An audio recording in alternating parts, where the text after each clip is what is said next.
Suur aitäh, Eerik. No siit paratamatult tekkis selline huvitav küsimus, et mis juhtuks Euroopa ja maailma rohepöördega, kui seda viiks ellu ja juhiks sõjaväelased? Kas oleks juba tehtud? Kas kliimaneutraalsus oleks saavutatud aastaks 2025? Või juba varem, jah? Sõltuvalt, kuidas eesmärgid on seatud. Head sõbrad, meie päev, vähemalt see ametlik osa, kus siin laval tehakse ettekandeid ja teie saate esitada küsimusi, on saanud läbi. Aeg on teha kokkuvõtteid ja ka kokkuvõtete tegemise volitused ja mandaat ei ole sugugi ainult minul. Ma paluksin siia enda juurde Harno haridusuuenduste osakonna juhi Liina Kanteri. Liina, kas sa tuled mulle appi tegema kokkuvõtteid? Ma tean, Liina erinevalt minust on paremini distsiplineeritud inimene ja ta on pannud kirja olulisi märksõnu, mis tänasest päevast kõlama on jäänud. Mis on kõlama jäänud sinu jaoks? Mikrofoni, ma arvan, me anname sulle ühe käsimikrofoni ja see äkki jõuab sinuni sealt saali tagumisest otsast hästi kiiresti.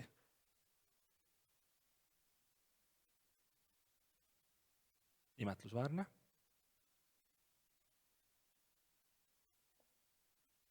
Takistusrada mikrofoni saabumiseks. Ole hea. Aitüma.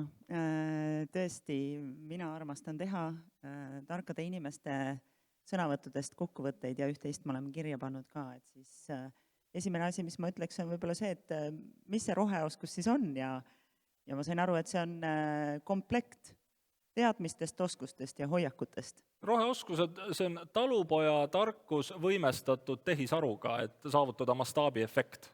On nii? Jah, aga ühtlasi meil oli täna jutuks, et asjad tuleb hoida võimalikult lihtsana, nii et ma jään ikkagi selle oma esimese variandi juurde. See sinu sõnastus läks juba... Läks liiga keeruliseks? Okei, ma vabandan, ma lasen sul veel teha kokkuvõtteid nii, nagu sa neid oled ette valmistanud. Just, ja teiseks võib-olla, mida ma tahaks välja tuua, on siis see, et olen täiesti nõus Renno Ventaliga, et roheoskused on tulnud, et jääda ja et ellu jääda. Oleks võib-olla siia see täiendus, et seda nii otseses kui kaudses mõttes inimestena, ettevõtetena, riigina, planeedina. Et mitte ainult tugevamad ei jääks ellu, vaid need teised ka. Absoluutselt. Okay. Samamoodi see, et elame uuel ajastul, see on ka fakt. Ja siis sellealaste oskuste ja teadmiste arendamine on absoluutselt kõigile vajalik. Just kui jäi mulje selle esimese päeva poolega, et meil on väga selge kokkuleppe olemas, et miks on vaja roheoskusi, kõik teavad, saavad aru, isegi emotsionaalsest intelligentsusest rääkisime. Ja võib-olla minu isiklik arvamus on juures on see, et selles ruumis on see kokkulepe olemas. Võib-olla laiemalt ühiskonnas veel päris mitte. No me peaksime selleks minema õue ja küsima inimeste käest. Aga mul on ka jäänud selline mulje, et võib-olla päris kõik Eestis veel ei saa sellest aru. Aga võib-olla nad on lihtsalt nii tugevad, et nad teavad, et nemad jäävad ellu nii kui nii. Võimalik. Kas oli midagi, mis sind üllatas ka tänasest päevast? Mingisugune uus viis rääkida neid tuttavaid asju, millega loomulikult sa oled aastaid tegelenud, mille peale sa oled palju mõelnud, mõni uus, ma ei tea, kujund, mõni teravmeelne kommentaar, mis sinu teadvusesse tänasest sööbis. Ja üks huvitav taipamine oli küll ja see puudutas seda, et kui me jõudsime pärastlõunal sinna heade näidete juurde ja võib-olla ka inimeste küsimused saalist, mida ma olen ka erinevates varasemates olukordades kogenud, et see oli minu jaoks huvitav fenomen. Et kui me midagi juba kuskilt otsast teeme ja võtame siis konkreetselt selle kestlikkuse teemal, et siis ikkagi kuskilt tuleb ligi see, et kas see on ikka piisav, et kui keegi juba kuskilt teeb, kas ta teeb ikka nagu üllastel eesmärkidel, äkki ta peaks siis nagu 100% tegema, eriti kui me võtame selle ettevõtluse konteksti, et siis natukene on skeptisismi, et kasumlikkus ja kestlikkus äkki ikkagi ei ole võimalik. Ja minu jaoks on see usu küsimus.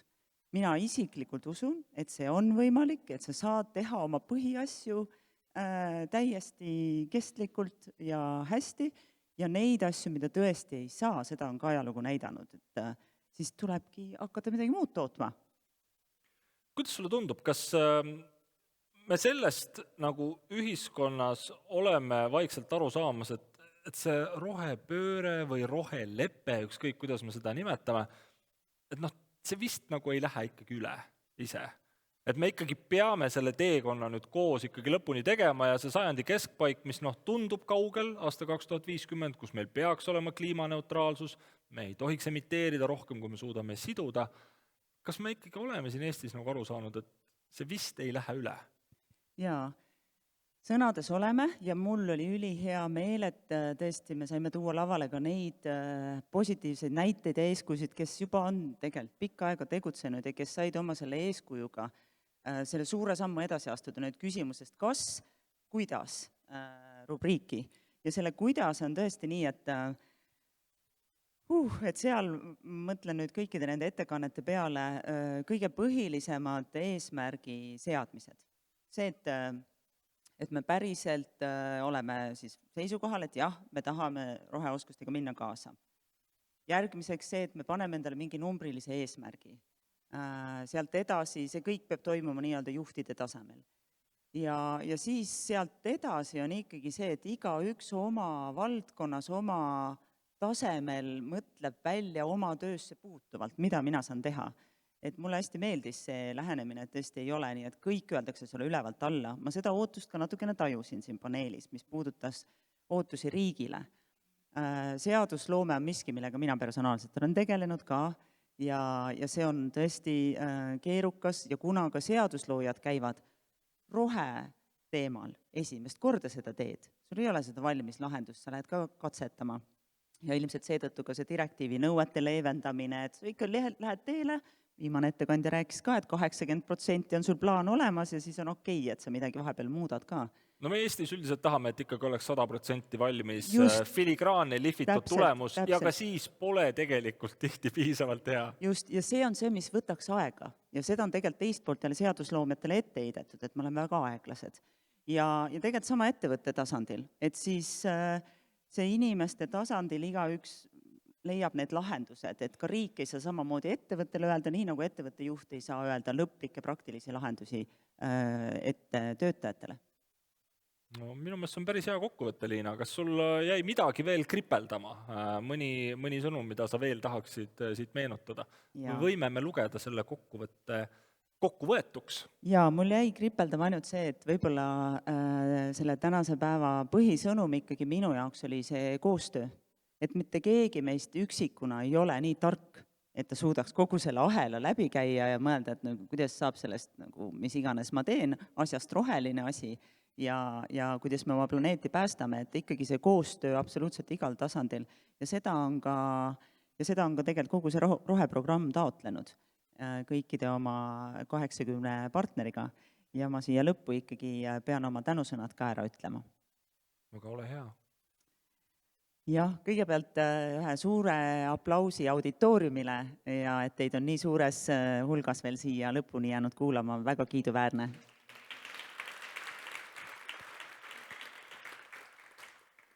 Seejärel ma tahaksin siiralt ja südamest tänada Haridus- ja Teadusministeeriumit, kes on selle programmi võimalikuks teinud, Enale veel suured spetsiifilised tänud.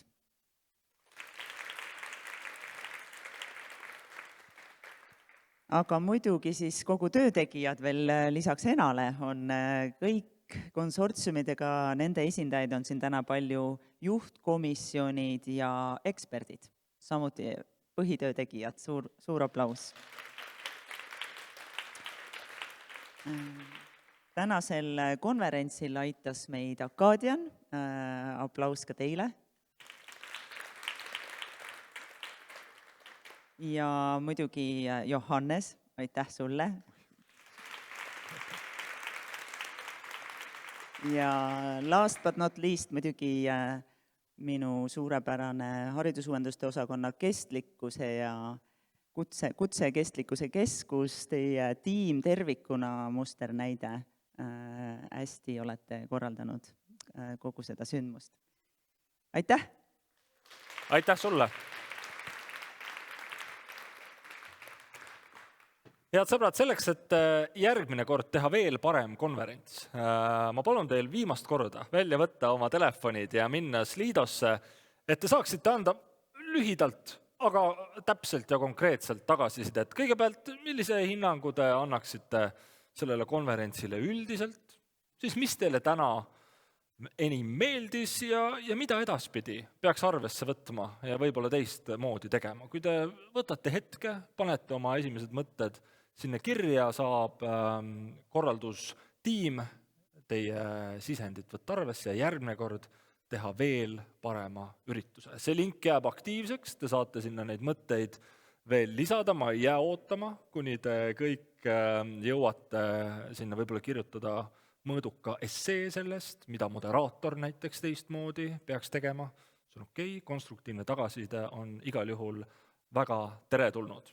Aga senikaua, kuni te oma mõtteid kirja panete, jääb minul üle teile veel öelda aitäh tõesti selle väga aktiivse osavõtu eest, väga palju väga sisukaid, huvitavaid küsimusi tuli ja kui mõni küsimus nüüd ikkagi veel ei ole vastust saanud, siis järgneva 1,5 tunni jooksul on võimalik veel siinsamas neid teemasid edasi arutada, järgneb selline klassikaline võrgustumise osa. Ma soovin teile põnevaid arutelude jätku ja muidugi ühel hetkel on hea minna ka õue ja vaadata, kas päike veel paistab ja rohi on roheline, sest et on olnud pikk päev. Aitäh teile tänase päeva eest, kohtumiseni, kõike head!